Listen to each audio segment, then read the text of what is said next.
আসসালামু আলাইকুম।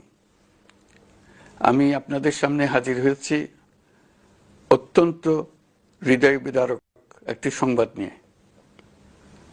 সিঙ্গাপুরে চিকিৎসাধীন জুলাই গণঅভ্যুত্থানের সম্মুখভাগের অকুতোভয় যোদ্ধা ও ইনকলাব মঞ্চের মুখপাত্র শরীফ ওসমান হাদী আর আমাদের মাঝে নেই।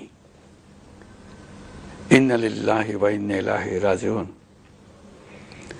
কিছুক্ষণ আগে সিঙ্গাপুরের পররাষ্ট্রমন্ত্রী ভিভিয়ান বালাকৃষ্ণন আমাকে টেলিফোনে এই হৃদয় বিদারক সংবাদটি জানিয়েছেন। ফেসিবাদ ও আধিপত্যবাদ বিরোধী সংগ্রামের এই অমর সৈনিককে মহান রাব্বুল আলামিন শহীদ হিসেবে কবুল করুন, এই দোয়া করি। আমরা সবাই মিলে এই দোয়া করি। শরীফ ওসমান হাদীর এই অকাল মৃত্যুতে আমি গভীর শোক ও দুঃখ প্রকাশ করছি। তার প্রয়াণ দেশের রাজনৈতিক ও গণতান্ত্রিক পরিসরে এক অপূরণীয় ক্ষতি। আমি তার রুহের মাগফিরাত কামনা করছি এবং শোক সন্তপ্ত স্ত্রী, পরিবারের সদস্যবৃন্দ, স্বজন ও সহকর্মীদের প্রতি গভীর সমবেদনা জানাচ্ছি। শহীদ ওসমান হাদীর স্ত্রী ও একমাত্র সন্তানের দায়িত্ব সরকার গ্রহণ করবে।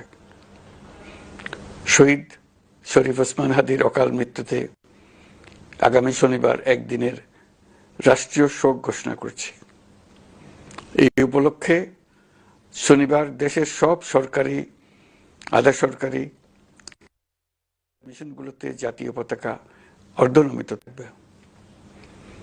একই সাথে আগামীকাল শুক্রবার বাদ জুমা দেশের প্রতিটি মসজিদে শহীদ ওসমান হাদীর রুহের মাগফিরাত কামনায় বিশেষ দোয়া ও মোনাজাতের আয়োজন করা হবে। আপনারা তাতে শরীক হন। অন্যান্য ধর্মের উপাসনালয়গুলোতেও আয়োজন হবে বিশেষ প্রার্থনার। আমি বিশেষ কৃতজ্ঞতা জানাই সিঙ্গাপুর সরকারের প্রতি।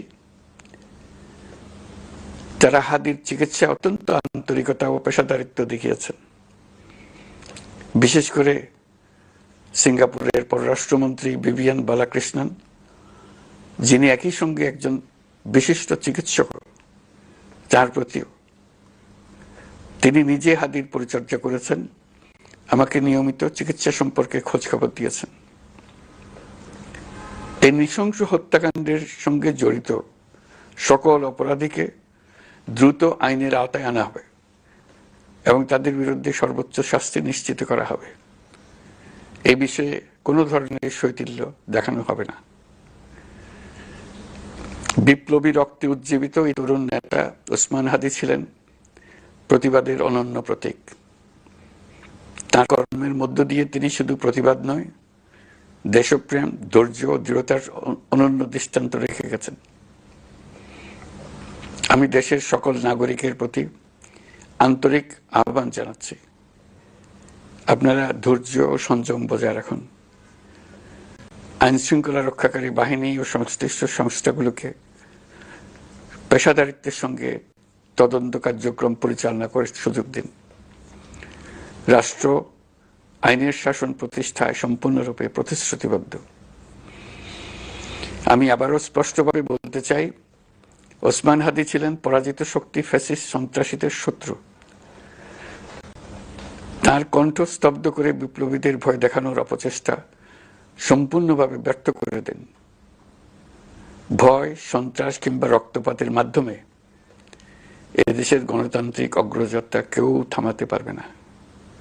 আমরা এখন গণতান্ত্রিক উত্তরণের চূড়ান্ত পর্যায়ে উপনীত হয়েছি। শহীদ হাদী ছিলেন এই প্রক্রিয়ার অবিচ্ছেদ্য অংশ।